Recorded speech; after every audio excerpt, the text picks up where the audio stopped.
सबसे पहले तहसीन पूनावाला जी, मैं आपसे पूछना चाहती हूँ, आपको राजनीति करनी है, जरूर करिए। 365 दिन, 5 साल आपने की है और आगे भी करेंगे। आप फुल टाइम पॉलिटिशियन हैं, और Congress party full time national political party है। पॉलिटिक्स करना उनका धर्म सिद्ध कार्य है और इससे मैं इनकार नहीं करती। उन्हें पूरा हक है सवाल पूछने का। प्रधानमंत्री से भी इस पर भी कोई सवाल नहीं उठाऊंगी। लेकिन मेरा सवाल सिर्फ इतना है, गौरव गोगोई कहते हैं कि भाई इटली में उनसे सवाल पूछे जाने चाहिए, यानी कि भारत के प्रधानमंत्री, वो कोई भी हो सकते हैं, इस बार मोदी हैं, लेकिन भारत के प्रधानमंत्री को घेरा जाना चाहिए इटली में, ताकि उनसे सारे देश की अंदरूनी राजनीति पे पूछे जा सके। और दूसरा, जो जयराम रमेश कहते हैं कि वो G7 में गए हैं क्योंकि उनकी अंतरराष्ट्रीय छवि जो है वो डूब रही है। तहसीन पूनावाला, हार जीत होती रहती है, कम सीटें ज्यादा सीटें होती रहती हैं, ये कांग्रेस से बेहतर कौन समझता है। लेकिन जब एक देश के प्रधानमंत्री शपथ लेकर दौरे पर जाते हैं तो क्या इस तरह की बात शोभा देती है? नमस्कार नाविका जी, आपके शो में शिरकत करने का मौका मिला, इसलिए मैं आपका शुक्रगुजार हूँ। 2 या 3 चीज़, मैं इस चीज़ के पक्ष में नहीं हूँ कि जो हमारे देश के इंटरनल बातें हैं वो विदेश में इस पर सवाल उठाए जाए वगैरह, मैं इस चीज़ के पक्ष में नहीं हूँ।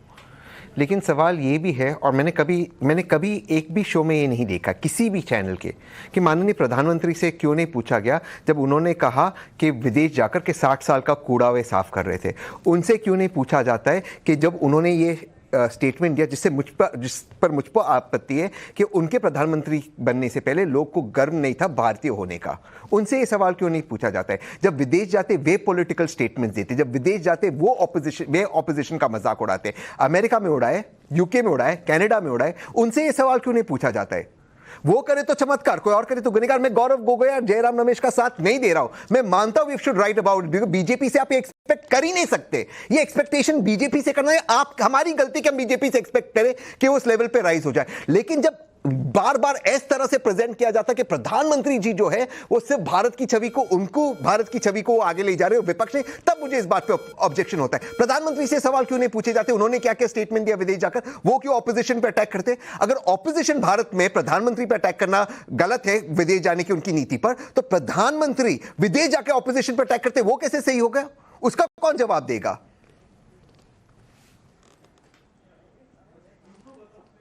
अभी तो अब उन्होंने कुछ कहा नहीं ऑपोजिशन के बारे में, अभी नहीं कहा ना, आपने तो पहले ही स्ट्राइक कर दिया। पहले तो कहा है ना मैंने, स्टेटमेंट दिया, बताया स्टेटमेंट गलत है। नहीं, तीसरा कार्यकाल शुरू हुआ है, थोड़ा सा समय तो सबको दिया जाता है। जब आपकी सरकार आई थी तो पहले के 2-4 महीने कोई कुछ नहीं कहता था, 100 दिन तक तो एक अनमोल कन्वेंशन है, एक कन्वेंशन रहा है कि पहले के 100 दिनों में ज्यादा मीन मेक नहीं निकाला जाता। लेकिन आपको लगता है कि कंटिन्यूटी चल रही है, तो ये भी ठीक है। अजय आलोक जी वो कहते हैं कि प्रधानमंत्री उन्हें कहीं ना कहीं सुई चुभोते हैं, इसीलिए वो पहले से ही उसके इंतजार में ही पहले ये बातें कह देते हैं। लेकिन आपको लगता है ये प्रथा सही है? इटली में सवाल पूछने चाहिए प्रधानमंत्री से, गौरव गोगोई का कहना है। क्यों कांग्रेस क्या यहां सवाल पूछने से डरती है क्या आपसे? देखिए, कांग्रेस पार्टी की हालत वैसी हो गई है कि जल बिन मछली है। लगातार 15 साल अब सत्ता के बिना रहेंगे, ये सोच ने उनका मानसिक संतुलन को हिला दिया है। और प्रधानमंत्री मोदी से तो का नाम सुनते ही ये लोग दिन भर नाम जपते रहते हैं, मोदी मोदी मोदी, सुबह उठते के साथ, और रात भर मोदी चालीसा, सोने तक मोदी चालीसा पढ़ते रहते हैं। तो वो हमारी समस्या है नहीं। दिक्कत क्या है कि सेंस ऑफ प्रोप्राइटरी इस पार्टी में इतनी ज्यादा है, और एक पार्टी एक परिवार के प्रति इतनी है कि ये बर्दाश्त नहीं कर पा रहे हैं कि तीसरी बार मोदी आराम से प्रधानमंत्री पूर्ण बहुमत के साथ कैसे बन गया। इनको यह बर्दाश्त नहीं हो रहा है कि अब विश्व के टॉप 5 स्टेट्समैन में से नरेंद्र मोदी जी रहेंगे, क्योंकि इतना बहुमत किसी भी विश्व के देश के नेताओं को फिलहाल पिछले 25-30 साल में लगातार तीसरी बार का बहुमत नहीं मिला है, और भी भारत जैसे सबसे बड़े लोकतांत्रिक देश में। तो विश्व के नेताओं के बीच में भारत की साख बढ़ी है, प्रधानमंत्री मोदी की साख बढ़ी है। ये बात हजम नहीं होती है गले से। तो जब हजम नहीं होगी तो कुछ से कुछ बोलते रहेंगे, कुछ से कुछ बोलते रहेंगे। कई बोलेंगे 1/3 प्रधानमंत्री। अरे भैया अपनी तो औकात तो देखो। 10 साल हो गए, 3 चुनाव हो गए, 99 का नंबर नहीं क्रॉस किया, 1/3 प्रधानमंत्री हमें बोल रहे हो। तीसरा सबसे अच्छा प्रदर्शन है हमारा 240 सीट और एनडीए 293। चुनाव पूर्व गठबंधन था, ये भी नहीं कि सरकार बनाने के लिए जोड़ तोड़ कर रहे हैं। जैसे 4 तारीख से आप लोग कबूतर उड़ा रहे हैं ना रोज दिन, कभी चंद्रबाबू नायडू का कबूतर, कभी नीतीश कुमार का कबूतर, कभी किसी का शिंदे का कबूतर, ये कबूतर ही उड़ाते रहिए। और उस कबूतर उड़ाने के चक्कर में आप निरंतर अपने देश का अपमान कर रहे हैं। आज देश का प्रधानमंत्री जा रहा है इटली G7 में, कोई नरेंद्र मोदी नहीं जा रहे हैं। तो इस तरह से बोलना यह आपकी मानसिक दशा को दर्शाता है कि आप बेसिकली मानसिक रूप से अपंग हो गए। और मैंने चुनाव के पहले ही आपको नविका जी कहा था कि 4 तारीख के बाद से इस देश में मानसिक रोगों की स्थिति बढ़ने वाली है, अवसाद बढ़ने वाला है, हमें बेड्स का अरेंजमेंट करना पड़ेगा। तो ये सब तमाम बातें उसी दिशा में इंगित कर रही हैं, लेकिन उससे कोई फर्क नहीं पड़ता है ना। कसाई के चाहने से गाय नहीं मरती है। नरेंद्र मोदी अपना काम करते रहेंगे, देश आगे बढ़ते रहेगा, आप किलसते रहिए, किलसते रहिए, किलसते रहिए।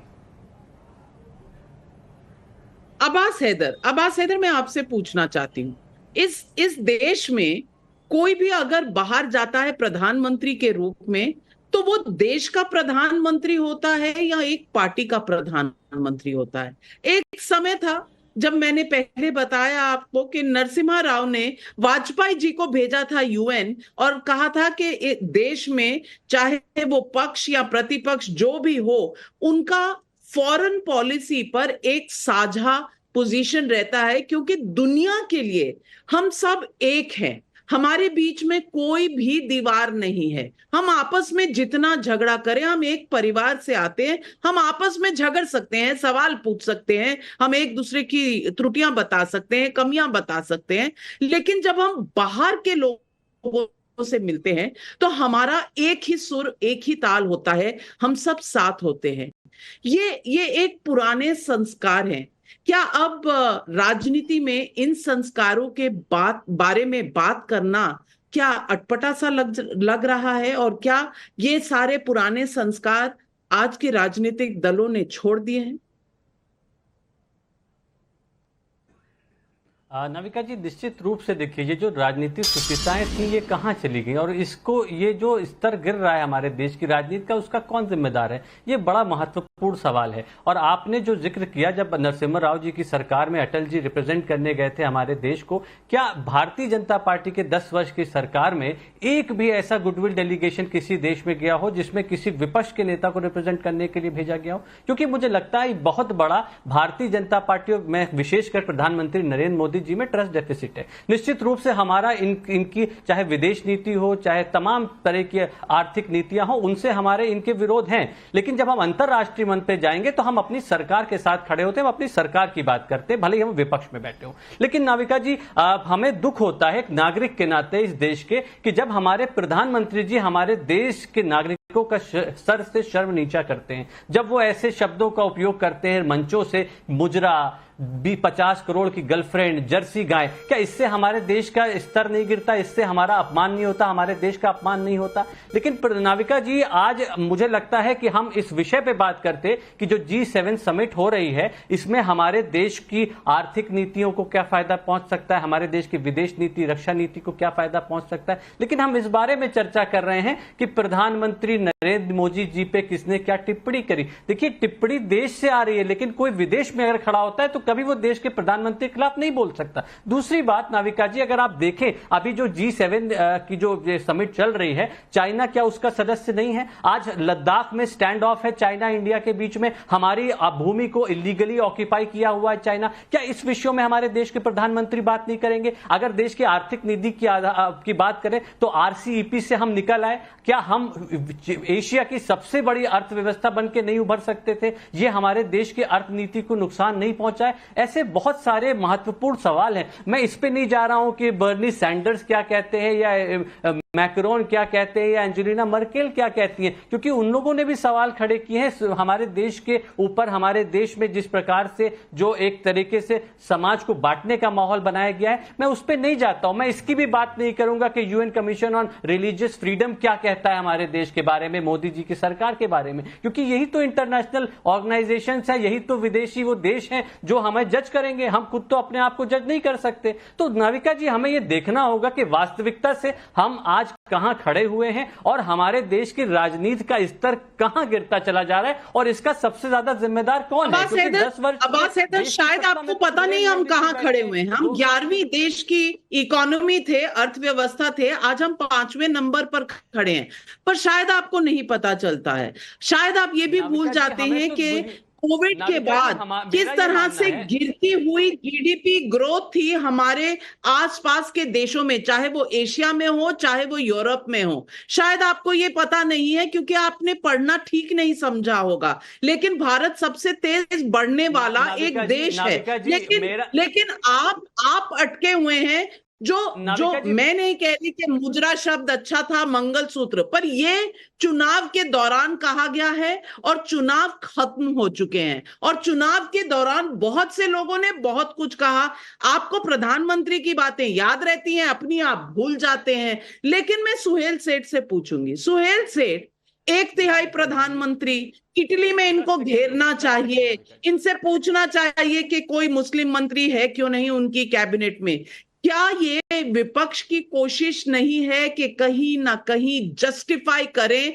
इनको कहीं ना कहीं एंडोर्समेंट चाहिए कि बाहर के देश भी मोदी को बुरा भला कहें, तब इनको खुशी मिलेगी। और क्या ये भारत के लिए सही है? मुझे ये बताइए, क्या नरेंद्र मोदी भारत के प्रधानमंत्री के तौर पर जा रहे हैं और उनको 1/3 प्रधानमंत्री कहना क्या विपक्ष को शोभा देता है? विपक्ष को तो शोभा काफी चीजें नहीं देती, पर वो शोभा ले लेते हैं। नंबर 1। नंबर 2, मैं अब्बास हैदर से ये कहूंगा कि भैया एंजेलिना मर्केल नहीं, एंगेला मर्केल, और वो 4 साल पहले रिटायर हो गई है। तो अगर विपक्ष समझता है कि नरेंद्र मोदी एंगेला मर्केल से मिल रहे हैं, नहीं, वो नहीं मिल रहे। ये मैं सिर्फ एक फैक्चुअल करेक्शन कर रहा हूं। जो मुद्दा, मेन मुद्दा है, ये है वो हमारे प्रधानमंत्री हैं। अब्बास हैदर के भी हैं, तहसीन पूनावाला के भी हैं, वारिस पठान मेरे दोस्त के भी प्रधानमंत्री, क्योंकि वो भारत के प्रधानमंत्री। हम सारे इस प्रोग्राम पे भारतीय हैं, हमारा पासपोर्ट भारतीय है, हमारी नीति भारतीय है, और हम भारतीयता में विश्वास करते हैं। समझ लीजिए, आप दोनों ने जो कहा वो सही कहा कि बहुत गाल गलोच हुआ कैंपेन में, ये वो। तो सारी जिंदगी क्या आप नरेंद्र मोदी को गाली देते जाएंगे और उसके द्वारा भारत को गाली देंगे? नंबर 2, क्या शोभा देता है, कौन से भारतीय को यह शोभा देता है कि बाहर के लोग कीचड़ उछालें भारत पे? वो नरेंद्र मोदी पे नहीं उछालेंगे। अगर उन्होंने कहा कि भारत में मुसलमान सेफ नहीं है, तो वो भारत की टिप्पणी है, नरेंद्र मोदी की नहीं है, क्योंकि नरेंद्र मोदी 10 साल से हैं प्रधानमंत्री। पर जो अगर आप सोचते हैं कि अत्याचार कम या ज्यादा हुआ, वो पहले से भी हो रहा है, मैं उसका कोई जस्टिफिकेशन नहीं कर रहा। नंबर 3, आज पूरे पृथ्वी में, पूरे विश्व भर में भारत की एक और ब्रांड स्टैंडिंग हो गई है। भारत को रिस्पेक्ट मिल रही है, भारत की पोजीशन, जैसे नाविका ने भी कहा, इकोनॉमिक प्रोमिनेंस में है। हर वक्त अपने पैर पे हथौड़ा क्यों हम लोग मारते हैं? क्यों अपने लोगों को ही गालियां देते हैं? अगर आपको गाली देनी है, आप घर में बैठ के गाली दीजिए। वारिस पठान कितनी बार गालियां देता है, पर वारिस पठान कभी ये नहीं बोलेगा कि जब भारत का प्रधानमंत्री बाहर जाए उसे तब हमें गालियां देनी चाहिए। क्योंकि यही चीज अब्बास मेरे भाई और वारिस, यही चीज इंटरनेशनल प्रेस पिक करती है, क्योंकि उनको मालूम है कि हमारे बीच में दरार है। ये जो डिवाइड एंड रूल है ना, ये ब्रिटिश का नहीं रहा, अब ये भारतीय डिवाइड एंड रूल बन गया है। हम चाहते हैं कि हमारे प्रधानमंत्री को गालियां पड़े ताकि हम यहां बोले, देखो कैसे इसका मजाक उड़ाया। जयराम रमेश एक मंत्री रह चुके हैं, उनने कॉन्स्टिट्यूशन की शपथ ली थी जब वो मंत्री थे। एक फॉर्मर मंत्री और करंट एमपी को ये सब कहना, 1/3 प्राइम मिनिस्टर, ये कहीं शोभा देता है? अगर मैं उन्हें कहूं कि वो 1/3 राजनेता है राहुल गांधी, वो शोभा देगा? हम कभी नहीं कहेंगे। नंबर 4, कौन सी मोहब्बत की दुकान भैया? जयराम रमेश राहुल गांधी के अंडर काम करते हैं। राहुल गांधी ने कहा कि हमें मोहब्बत की दुकान शुरू करनी चाहिए। अरे मोहब्बत की दुकान आप शुरू कर रहे हैं, पर रोज उसमें नफरत ही पैदा होती है, रोज गालियां देते हैं आप लोगों को। तो मेरी यही विनती है कि जब नरेंद्र मोदी बाहर जाते हैं, वो भारत के प्रधानमंत्री हैं, ही represents India and everything Indian. अगर हमारे में दोष हैं, और काफी हैं, नरेंद्र मोदी में भी काफी दोष हैं, जैसे वारिस में है, मेरे में है, अब्बास में है, अजय आलोक में है, तहसीन में तो है ही मेरी तरह। तो हमारे सारे जो हमारे दोष हैं वो हमें अपने आप ठीक करने चाहिए ना। ये थोड़ी कि जब हम बाहर जाएं तब एक दूसरे को गालियां दें। ये कौन सी तहजीब है, ये कौन सा कल्चर पैदा हुआ है कि रोज उसको गालियां दो। वो बेचारा इलेक्शन जीत के आया, फिर गालियां दो। अभी उन्होंने कुछ शब्द भी नहीं कहे ऑपोजिशन के बारे में, फिर गालियां दो। आप प्रिएम्प्टिव गालियां क्यों दे रहे हो भाई? ये तो मेरे पे समझ ही नहीं आ रहा। और इसमें सबसे हार्म, सबसे ज्यादा हार्म नरेंद्र मोदी का नहीं होगा, वो 5 साल तक रहेंगे प्रधानमंत्री। इसमें बेइज्जती भारत की होगी, हर भारतीय की होगी, और भारतीयता की होगी। ये आप ध्यान से सुन लीजिए। वारिस पठान जी, सवाल मैं आपसे पूछना चाहती हूँ इसलिए क्योंकि जो एजेंडा पर टॉक्स हैं उसमें एनर्जी सिक्योरिटी की बात है। एनर्जी सिक्योरिटी के साथ साथ वहां स्ट्रेटेजिक पार्टनरशिप्स की बात है, और G7 के 4 देशों से बड़ी भारत की अर्थव्यवस्था है। इन मुद्दों पर वहां जाकर बात होनी है, लेकिन हमारे यहाँ क्या बात चल रही है? अरे भाई, मोदी को वो लोग घेरेंगे कि नहीं, उससे पूछेंगे कि नहीं? बेसिकली मोदी को वहां पर क्लास लगेगी कि नहीं, और अगर मोदी की क्लास लगती है तो आप लोग खुश होंगे। लेकिन आपने कभी सोचा कि भारत के देश के प्रधानमंत्री, उनको अगर सवाल पूछे जाएं तो क्या ये सवाल भारत के लिए नहीं है? और अगर भारत के लिए है तो क्या आप खुश होंगे? क्या मैं खुश हो सकती हूं जब हम भारतीय हैं? देखिए नविका जी, मैं मेरे दोस्त सोहेल सेठ साहब की बात सुना, मैं उनकी काफ़ी बातों से एग्री करता हूं कि उन्होंने कहा हम सब भारतीय हैं, बिल्कुल हम प्राउड भारतीय हैं, बिल्कुल सही बात है, सबके पासपोर्ट भारतीय है।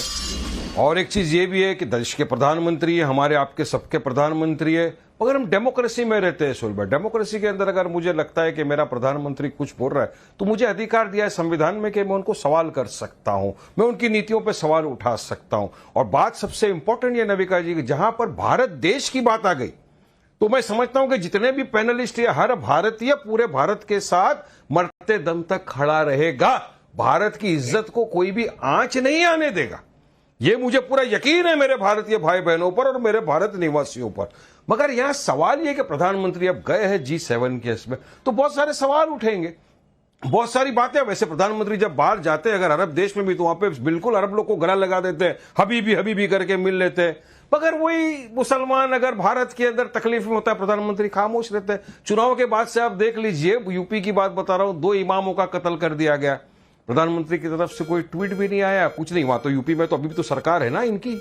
उसके बाद में अकबर नगर करके लखनऊ के अंदर जो जगह है, वहां पे जो मेजोरिटी मुस्लिम एरिया है, आप जो बरसों से वहां पे रह रहे हो, उनके घरों को बस बुलडोजर से उठा के तोड़ दिया जा रहा है। कहां वो जाएंगे रहने, क्या करेंगे, किसी को कुछ उसकी फिक्र नहीं है। तो प्रधानमंत्री बाहर जाकर अगर हबीबी करके अरब लोग को गले लगाते हैं तो फिर देश के भी जो दाढ़ी और टोपी वाले, उनको भी प्रधानमंत्री को गले लगाना चाहिए। सवाल वहां पर वो भी बनेगा कि देश का चीन के ऊपर प्रधानमंत्री क्या बोलना चाहते हैं। चीन जो हमारे बॉर्डर से घुसता जा रहा है, ये तो सबको पता है। अरुणाचल प्रदेश से तो वीडियो वायरल थे, उस पर देश के प्रधानमंत्री की क्या टिप्पणी है, क्या राय है। एक सवाल ये भी आएगा कि भारत इतना बड़ा डेमोक्रेसी है, इतना बड़ा देश है जिसमें 140 करोड़ की आबादी है, उसमें 20 करोड़ की जो मेजोरिटी आबादी है माइनॉरिटी के मुसलमान लोग हैं। उस मुसलमान में आजादी से लेकर अब तक प्रधानमंत्री जी आपने नई सरकार बनाई, नया कैबिनेट बनाया, उसमें एक भी मुसलमान क्यों नहीं है? अगर आपका डेमोक्रेसी वाला इतना बड़ा देश है, भारत महान देश है, इसमें कोई दो राय नहीं है, क्यों नहीं है कोई भी एक भी मुसलमान मिनिस्टर उसके अंदर? बताइए आप। प्रधानमंत्री को इस पे जवाब तो देना पड़ेगा ना, जवाब तो लाजमी बनता है। तो देश के प्रधानमंत्री अगर गए तो देश को रिप्रेजेंट कर रहे हैं, उसके अंदर अगर हम सवाल जवाब करें तो कोई गलत ये बात सवाल नहीं है। रोज उठता है। 18% मुसलमान है लेकिन मुस्लिम कोई मंत्री नहीं है, ये इनको खलता है। 2% सिख हैं, उनका कभी उठाते नहीं सवाल, और सिख हैं कैबिनेट में, वो इनको दिखता नहीं है। अजय आलोक जी जरूर जवाब दीजिए। नहीं, सिख है मंत्रिमंडल में, वो भी नहीं दिखता है हरदीप पुरी के रूप में। ईसाई है मंत्रिमंडल में, जॉर्ज कुरियन, वो भी नहीं दिखता है, क्योंकि इनके दिमाग में बैठा हुआ है अल्पसंख्यक मतलब मुसलमान। ये इनकी सोच है, हमारी अपनी सोच है। 10 साल से हम सरकार चला रहे हैं। प्रधानमंत्री लाभार्थी योजना में रामपुर में जहां पे एक भी वोट नहीं मिला, एक भी मुस्लिम वोट नहीं मिला, उस गांव में 652 वोट गए हैं सीधे सीधी समाजवादी पार्टी को, और हमें बीजेपी को मिला 0। और उसके बावजूद भी प्रधानमंत्री ग्राम योजना में सबसे ज्यादा घर उसी गांव में बने हैं। ये है हमारी कमिटमेंट। आप हमें वोट दो चाहे नहीं दो, हम आपको साथ लेके चलेंगे। इसलिए मुसलमानों पे तो सवाल उठाने के लिए हम पे प्रयास कीजिए मत। हम जानते हैं आप मुसलमान लोग, हमको आप चाहते हैं, मुसलमानों को भड़काते हैं। इस चुनाव में भी भड़काया गया। कैराना हो, इकराना हो, बुलंदशहर हो, मुरादाबाद हो, या महाराष्ट्र के हिस्से में हो, मालेगांव हो, कहीं भी हो, हर जगह वीडियो चलाया गया कि मोदी आ जाएगा, बीजेपी आ जाएगी तो मस्जिदों को आग लगा दी जाएगी, तोड़ दिया जाएगा, तुम्हारी औरतों को उठा लिया जाएगा। इस तरह के तमाम वीडियो फैलाए गए। इस्लाम खतरे में आ जाएगा। करते रहिए, इस्लाम को खतरे में फैलाते रहिए, मुसलमान वोट को इकट्ठा कीजिए। अरे मैं तो आज कह रहा हूं कि हमारे कुछ हिंदू भाई बरगला गए, वो उनको मिसलीड किया गया कि संविधान खत्म हो जाएगा, आरक्षण खत्म हो जाएगा, बुक दिखा दिखा के वो मिसलीड हो गए। तब भी करते करते हम 240 पे आप तब भी देश का विश्वास नहीं जीत पाए। एक 37 पे रह के डुगडुगी बजा रहे हैं, दूसरा 99 पे रह के छुलछुली मचा रहे हैं, और जश्न मना रहे कि हम जीत गए, जीत गए, जीत गए। अरे जीतिए, ऐसी जीत भगवान करे अगले 50 साल तक आपको रहे। जहां तक रहे मंत्रिमंडल में किसको रखना है, किसको नहीं रखना है। और मुसलमानों को कोई मंत्रिमंडल हिंदू और मुसलमान देख के नहीं बनाया जाता है, मंत्रिमंडल योग्यता देख के बनाया जाता है। ठीक है ना? जरा बता दें, हमने तो राज्यसभा भेजा, एक कश्मीरी बकरवाल को, गुजर को भेजा राज्यसभा, MP बनाया। आपने कितने को बनाया भाई साहब? कश्मीर की तो बड़ा कभी चिंता आपने नहीं की। बड़ा आपको चीन याद आ रहा है। चीन से क्यों नहीं बात करते हैं? अरे चीन में तो गलवान में हमारे सैनिकों ने चीन को घुस के मारा, उनको सैनिकों की धज्जियां उड़ा दी। और आप तो अपने सैनिकों पे, अपने ही सैनिकों पे राहुल गांधी कहते थे चीन हमारे सैनिकों को पीट रहा है। आपकी तो ये सोच थी, भूल गया गलत। इसलिए कृपया करके अपने अपने शब्दों को संभाल के रखिए। हम जानते हैं प्रधानमंत्री नरेंद्र मोदी वारिस पठान जवाब दीजिए, लेकिन अगर वारिस पठान जवाब दीजिए। और हिमंता बिस्वा शर्मा ने भी कहा है, अगर एक धर्म के सारे गुरु मिलकर किसी के खिलाफ हो जाएं तो कोई कैसे लड़ सकता है? आज के नंबर ये दिखाते हैं। लेकिन ये जो रिलीजियस बेसिस पर एक तरह से टकराव किया गया है, क्या ये सेक्युलर है?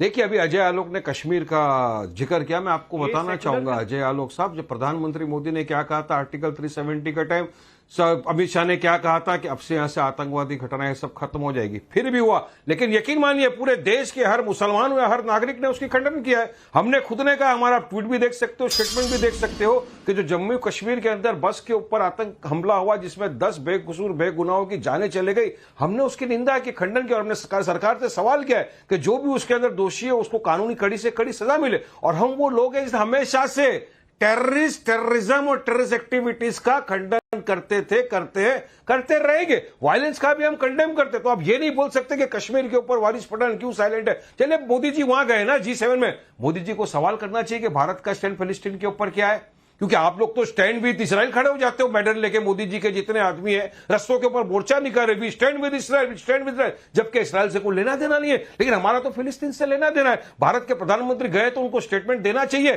कि भारत देश का स्टैंड जो पहले था वो भी आज ही हम फिलिस्तीनियों के साथ खड़े हुए थे। उसके बारे में आप क्यों कुछ नहीं बोलते? इसीलिए बोलते हैं ना कि अजय आलोक का वन साइड बंद कीजिए। अजय आलोक का काउंटर आ रहा है। वारिस पठान जी, डिबेट जल्दी होगी, अजय आलोक काउंटर कर रहे हैं आपको। वारिस जी सुनिए, अभी मोदी जी ने अपने इंटरव्यू में ही बताया था कि जब मैं पैलेस्तीन जा रहा था तो जॉर्डन के हेलीकॉप्टर में बैठा हुआ था और इजराइल के प्लेन मुझे सिक्योरिटी दे रहे थे, ऐसी व्यवस्था थी। इसलिए हमारा फिलिस्तीन पे क्या स्टैंड है सबको ही को पता है। लेकिन आपसे मैं पूछना चाहता हूं, देश के उन सेकुलरों को क्या करेंगे आप जो वैष्णो देवी पे जब हमला होता है और 40 श्रद्धालु मारे जाते हैं तो एक शब्द नहीं कहते हैं, और गाजा पे जब हमला हुआ जिससे हिंदुस्तान का कोई मतलब नहीं है, हिंदुस्तानी मुसलमानों को कोई मतलब नहीं है, उसके लिए प्रियंका गांधी सामने आके स्टेटमेंट देती हैं, और वैष्णो देवी के 40 श्रद्धालुओं पे कोई स्टेटमेंट नहीं। परसों अभी जो कश्मीर में हमला हुआ श्रद्धालुओं पे, बस में बच्चे मारे गए, एक स्टेटमेंट नहीं कांग्रेस या समाजवादी पार्टी का। ये बड़ा सेक्युलरिज्म है यार। ये कौन सा सेकुलरिज्म है? झूठ मत ऐसी बोलिए। पूरा सेकुलरिज्म की चादर ओढ़ के इस देश को बर्बाद कर दिया जवाब दे रहे हैं। टीवी पे तो झूठ कम्युनलिज्म है, आप लोग कम्युनिज्म आवाज लेकर फैलाते आ हैं। रही हूँ, कैसीन पूना वाला जवाब टीवी दीजिए। पे तो झूठ मत बोलिए। अगर नाविका- आपने नहीं देखे स्टेटमेंट तो नाविका नहीं आए। पिछले अरे आपकी आंखें अरे यार बंद अब्बास भाई मैं बोल लूं प्लीज, मैं किसी के बीच में नहीं बोलता हूं, अगर आप इजाजत दे तो। नाविका पिछले 26 साल से 16 साल भाजपा की सरकार रही है। टेररिस्ट अटैक हो रहे, पिछले कुछ दिनों में 3 टेररिस्ट अटैक हुए, टारगेटेड टेररिस्ट अटैक हुए। तो इसकी जिम्मेदारी राहुल गांधी और अखिलेश यादव की कैसी? चलो नहीं दिए स्टेटमेंट, मान लेते 1 मिनट, कांग्रेस ने नहीं दिया स्टेटमेंट, अखिलेश यादव ने। जो व्यक्ति फेल हो रहा है उनसे सवाल नहीं पूछा जा रहा है। ये अजब है टीवी शो के ऊपर राहुल गांधी इसके लिए जिम्मेदार, अखिलेश यादव नहीं दिए स्टेटमेंट, नहीं दिए स्टेटमेंट, ठीक है। अरे आप जिम्मेदार हो, आप पावर में हो, आपका फेलियर है। देश के लोग शहीद हो रहे हैं, उन पे गोलियां चला रही है। ये कहा जा रहा है संवेदना सिर्फ मुसलमानों के लिए है। जब फारूक अब्दुल्ला कहते हैं कि जाकर पाकिस्तान से बात करो, नहीं तो ये सब चलता रहेगा, उसके बारे में आपको कुछ कहना है? आपको कुछ कहना है? नाविका अगर मैं बात करूं, नाविका जी सुनिए ना, मैंने किसी के बीच में नहीं बोला, मैं अपना स्टेटमेंट रखता हूं, या तो आप बोलते हो या तो अजय आलोक बोलते, तो मत बोलने दीजिए ना, स्टेटमेंट सुनने दीजिए ना दर्शकों को हम क्या कह रहे हैं। ये किस तरह का परवर्टेड लॉजिक है? मैं जेन्युइनली कह रहा हूं, अजय भाई मेरे दोस्त है, राहुल गांधी ने स्टेटमेंट नहीं दिया, अखिलेश यादव ने स्टेटमेंट दिया। अरे लोगों की मृत्यु हुई है, उन पे गोलियां चली है, बच्चों की मृत्यु हुई है बस के अंदर। मैं I am a new father, गुस्सा आता है। और आप कह रहे हो राहुल गांधी का स्टेटमेंट नहीं दिया, उसकी वजह से गोली चली। आपका फेलियर है, आपका सिक्योरिटी फेलियर है। प्रधानमंत्री शुड रिजाइन। तहसीन सुनिए, तहसीन सुनिए। टेकिंग सेरेमनी में थे प्रधानमंत्री जी, प्रधानमंत्री का स्टेटमेंट क्यों नहीं आया? मैं आपसे पूछ रहा हूं, बताइए नाविका जी प्रधानमंत्री का स्टेटमेंट। आप सुन भी लीजिए जरा, बताइए प्रधानमंत्री जी का स्टेटमेंट। आप सुन लीजिए जरा, सवाल पूछ रहे हो, जरा सुन लीजिए। आपको बच्चों की बिल्कुल मृत्यु गुस्सा हुई आता है, है और न्यू फादर बच्चों की हत्याएं हुई है। ना करें। सुनिए सुनिए सुनिए सुनिए, भावुक, इतने भावुक आप हो गए ना। लेकिन वो बच्चे थे उस बस के अंदर, अजय भाई बच्चे थे। इतनी भावुकता, इतनी भावुकता बाकी सेकुलर लोग को सिर्फ गाजा के लिए याद आती है। इतनी भावुकता क्यों नहीं याद आती है जब वैष्णो देवी पे हमला होता है? तहसीन पूनावाला भावुक हो सकता है, लेकिन राहुल गांधी या समाजवादी पार्टी भावुक नहीं होंगे। तहसीन पूनावाला आवेश में आ जाता है, प्रधानमंत्री को इस्तीफा देने को कह सकता है, लेकिन वैष्णो देवी पे मुंह नहीं खुलेगा। रईसी में जब श्रद्धालुओं पे हमला होगा उस पर मुंह नहीं खुलेगा। क्यों? सेकुलरिज्म खतरे में आ जाता है, उस पे गुस्सा नहीं आता आपको? अब्बास दोगली मानसिकता हैदर जवाब दीजिए। क्यों? मैंने तो बोला अब्बास है। नाविका जी अजय आलोक से कह दीजिए झूठ बोलना बंद करें टीवी पर। इनसे कहिए 1 मिनट, कार्रवाई की जाए। 1 मिनट, हाँ झूठ मत बोलो। 1 मिनट, मैं कह रहा हूं झूठ बोलना बंद करिए टीवी पर। ये अजय आलोक जैसे लोग धार्मिक उन्माद फैलाने का प्रयास कर रहे हैं। आपने अखिलेश यादव जी का स्टेटमेंट नहीं देखा? हम लोगों ने मांग करी कि हम लोगों ने क्या बात कर रहे हैं आप? रईसी में हम लोगों ने मांग करी कि जो प्रभावित हो उनकी जरूरत से ज्यादा मदद करी जाए। हमने ये कहा, हमने टीवी चैनलों पर कहा कि हम सरकार के साथ खड़े हैं, क्योंकि जब आतंकवाद का मुद्दा है तो हम विपक्ष और पक्ष की बात नहीं करते, हम दलीय राजनीति की नहीं बात करते, हम देश की बात करते हैं। लेकिन आपको शर्म आनी चाहिए, आपके लिए राजनीति से ऊपर कुछ नहीं है। आप सभी हिंदू मुसलमान कर रहे हैं, आपको शर्म आनी चाहिए। आपने स्टेटमेंट नहीं देखा, आपने नहीं देखा, आप माफी मांगिए। आप झूठ को बोल रहे हैं टीवी जो पर। देश के प्रधानमंत्री आप को झूठ क्यों बोल रहे हैं टीवी पर? आप झूठ तो मत बोलिए टीवी पर। सेना का अपमान करे वो देश मानेगा? अरे आप ये बताइए, आपको लगता है लोकतंत्र नहीं है क्या? लोकतंत्र में विपक्षी पार्टी नहीं होती है क्या? विपक्षी पार्टी को अपनी बात कहने का अधिकार नहीं है क्या? डेमोक्रेसी खत्म करना चाहते हैं आप? अभी सुहेल सेठ जी ये बात कह रहे थे, अरे भाई हर देश में जहां लोकतंत्र है वहां पक्ष विपक्ष की बात होगी और सरकार की नीतियों का हम विरोध करेंगे अगर वो गलत होंगी। और अगर कोई सरकार की नीति सही होगी तो हम तारीफ भी करेंगे, लेकिन अगर आप आतंकवाद से जोड़ेंगे। सुहेल जी मैं आपके पास आ रही हूँ, सुहेल जी मैं आपके पास आ रही हूँ, मैं आपके पास आ रही हूँ, लेकिन यहाँ पब्लिक के सवाल भी हैं। राम कुमार शर्मा का करनाल हरियाणा से सवाल है, पीएम मोदी के हर काम पर सवाल उठाना, विदेश दौरे को भी सवालों के घेरे में रख देना, क्या इससे कांग्रेस की बौखलाहट दिखाई नहीं देती? संजय सिन्हा का मुंबई से सवाल है, मोदी को 1/3 प्रधानमंत्री कहने वाले कांग्रेस पार्टी को 1/5 वाली विपक्षी पार्टी क्यों ना कहा जाए? अशरफ अली खान का अनूपपुर एमपी से सवाल है, नाविका जी 303 से 400 पार करने की बात करने वाले बीजेपी का 240 वाला हाल क्यों हुआ? ये भी तो पूछा ही जाएगा। सुहेल सेठ जवाब दीजिए। मैं सिर्फ नाविका जी ये बात बोलना चाहता हूं और सारे प्रवक्ता इसका एहसास करें, कोई भी आदमी जो मरे और जिसकी अनफॉर्चुनेट डेथ हो, ये बोलना कि वो मुसलमान मरा है या हिंदू मरा है, ये सबसे घटिया बात है। मरा है एक भारत का नागरिक और उसकी डेथ हुई है। बार बार अगर हम लोग ये बोलें कि भाई मुसलमान मरा है, हिंदू मरा है, और मुसलमान जब मरा है तो हिंदुओं ने नहीं बोला, ये हम फिर वही बंटवारे की बात करेंगे। तो मेरी विनती है कि जब कोई भी डेथ हो, वो एक इंडियन की डेथ है, वो मुसलमान हो, क्रिश्चियन हो, सिख हो, वो इतना ही महत्व रखता है जितना कोई और हो। नंबर 1। नंबर 2, बार बार हम अपने ही वूंड्स पे नमक छिड़ते हैं, बार बार। मैं तो कोई पार्टी से बिलोंग नहीं करता, मेरे सारे इतने बढ़िया दोस्त नहीं जितने तहसीन के हैं, पर मैं काफी लोगों को जानता हूं। मेरे ख्याल में ये देश आगे बढ़ रहा है, पर आप इस देश को आगे नहीं बढ़ने देंगे अगर हर वक्त हम मुसलमान और हिंदू के दायरे से इस देश की प्रगति को देखें। इस देश की प्रगति को अगर आपको देखना है तो उन आंखों से देखिए जो आंखें पूरे भारत की प्रोग्रेस को देखें। ये नहीं कि मुसलमान कितना प्रोग्रेस कर रहा है, हिंदू कितना, क्योंकि फिर लोग गालियां देते ही जाएंगे और सबके पास लॉजिक है। फैक्ट्स कैन बी ट्विस्टेड, पर क्या हम यहां इसलिए आए हुए हैं नावगिया कुमार के प्रोग्राम में, इसलिए आए कि हम एक दूसरे को वही गालियां दे जो जिसकी वजह से इस देश का बंटवारा हुआ? अब समय आ गया है कि हमें आगे देख के चलना है कि भाई हम कौन सा देश बनाना चाहते हैं। हम एक इक्वल देश बनाना चाहते हैं।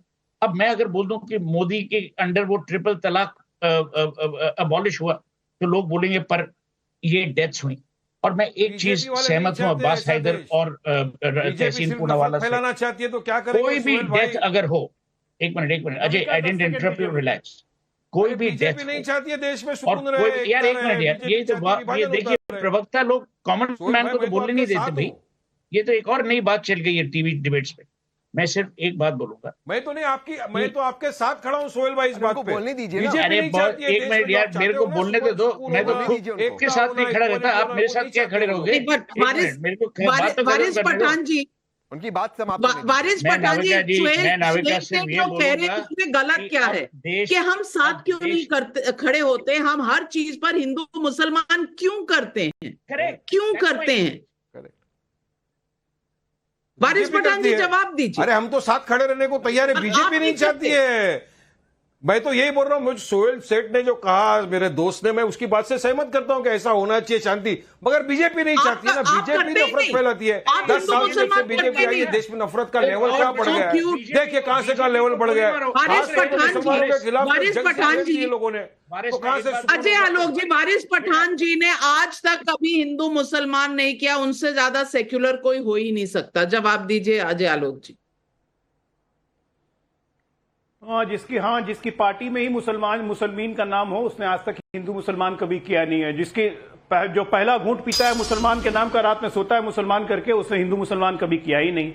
योगी मठ चले जाएंगे या मोदी चले जाएंगे पहाड़ पे, उसके बाद तुमको कौन बचाएगा? ये मेरे स्टेटमेंट थे। 20 करोड़ 100 करोड़ मेरे स्टेटमेंट थे। सोहेल भाई आप बिल्कुल सही कह रहे हैं, जो कह रहे हैं वो किताबी स्ट्रक्चर आइडियलिस्टिक इंडिया के लिए बहुत अच्छा है, लेकिन सच्चाई ये है कि चुनावों के नतीजों को देखकर और आपको समझ में आ जाना चाहिए कि आइडियलिस्टिक इंडिया नहीं बन सकता है। सच्चाई यह है कि मुसलमानों के दिल में इतना जहर इन्होंने इतना घोल दिया है कि वो भारतीय जनता पार्टी हो चाहे हिंदू हो, उसको नफरत करना शुरू कर चुके हैं, और यही लोग इसी चीज का फायदा उठाते हैं। कोई जरूरत नहीं है विनती करने की, मैं विनती करता हूं। और बेचारा मोदी नहीं है, बेचारा मोदी नहीं, बेचारा मोदी नहीं है, बेचारा मोदी चुनाव जीत के आया, बेचारा नहीं है मोदी, बेचारा मोदी नहीं बोलना इन लोग को। इन लोग का मनोबल बढ़ता है ऐसे शब्द सुन के। बहुत हो गई याचना, कोई याचना नहीं होगी। अगर जवाब है, नरेश चौहान का नीम राणा राजस्थान से सवाल है, प्रधानमंत्री पद की गरिमा बनाए रखना क्या हम सब का नैतिक दायित्व नहीं? संजय मिश्र का भदोही उत्तर प्रदेश से सवाल है, जब कांग्रेस पीएम मोदी को 1/3 लोगों का प्रधानमंत्री बता रही है, तब वो ये भी बताए कि बाकी बचे हुए लोगों का पीएम कौन है? ये बंटवारे की राजनीति क्यों की जा रही है? अंजनी कुमार शर्मा का इंदौर से सवाल है, वारिस पठान जी आपको ये नहीं दिख रहा कि जो मकान गिराए जा रहे हैं वो अतिक्रमण करके बनाए गए थे और उसके बदले में जगह भी दी जा रही है? आप आधा सच क्यों बताते हैं? इसके अलावा सजक वत्स का मुरादाबाद उत्तर प्रदेश से सवाल है, वारिस पठान जी आपको मौलिक अधिकार याद रहता है, लेकिन आपको मौलिक कर्तव्य क्यों नहीं याद रहता? बताइए वारिस पठान जी, 30 सेकंड। मैं तो मेरा पूरा मौलिक कर्तव्य निभा रहा हूं। मैं तो एक अच्छा भारतीय देशवासी हूं, जो भारत के हित में जो फेवरेबल है वो बात करता हूं मैं। मगर ये लोग जो नफरत फैलाते हैं, इनके खिलाफ क्यों नहीं सवाल है? और अगर वो इलीगल था कंस्ट्रक्शन, तो 40 साल 50 साल से लोग वहां रह रहे थे। अचानक से इनको याद आ गया इलेक्शन के बाद में कि वो इलीगल अतिक्रमण है और उसको तोड़ देंगे बुलडोजर के हिसाब से और सबको बेघर कर देंगे, हजारों लाखों फैमिलियों को, और कोई उनका पुरसान हाल नहीं। अरे एक घर बसाने के लिए इंसान की जिंदगी भर की पसीने की कमाई लग जाती, तब भी नहीं बनता नविका जी। और वहां जो गरीब लोग रह रहे इतने बरसों से, उनके घर को तोड़ दिया जाता है, सब खामोश रहते हैं। और मैंने क्या गलत बोला? देश के प्रधानमंत्री को सवाल करना वारिस पठान का अधिकार था, है, रहेगा, क्योंकि मैं डॉक्टर बाबा साहब अम्बेडकर के संविधान जरूर कीजिए, लेकिन सवाल करने का भी एक लहजा होता है जो जयराम रमेश शायद भूल रहे हैं। 1/3 प्रधानमंत्री कहना, जाकर इटली में उनको घिरवाने की बात करना, उन्हें एम्बैरेस करवाने की बात करना, बात इस बात की हो रही है। अपने घर में आप कुछ पूछिए, आपके प्रधानमंत्री, हमारे प्रधानमंत्री जवाब देने के लिए खड़े हैं, क्योंकि ये लोकतंत्र है और इस लोकतंत्र में आपको जितना पूछने का हक है, उन्हें उतना बताने का दायित्व भी है। लेकिन एक लहजा होता है, एक तरीका होता है, और खुद में कभी कोई खोट आपको नजर नहीं आता। खोट नजर आता है तो उस आदमी में जो 3 बार जनता का मैंडेट लेकर आया है, उसका मजाक उड़ाना, उसके लिए इस तरह की बात करना, क्या ये देश के किसी भी नागरिक को शोभा देता है? आज सवाल बस इतना ही है। सवाल होने चाहिए, जवाब भी आने चाहिए, लेकिन तहजीब और अदब से इसे कौन भूल सकता है? आज अपने तमाम पैनलिस्ट का मैं धन्यवाद करती हूं, लेकिन जाने से पहले देखो खेलो जीतो के विजेताओं का नाम भी बता दूं। 23 मई के विजेता हैं धर्मवीर सिंह हरियाणा से, बैजनाथ महतो झारखंड से, शारदा शरण शुक्ला प्रयागराज उत्तर प्रदेश से। 24 मई के विजेता हैं बाबूराम सैनी यूपी से, गौरव जायसवाल यूपी से। आप सभी को बहुत बहुत बधाई। अब दर्शक लेती हूं आपसे इजाजत, नमस्कार।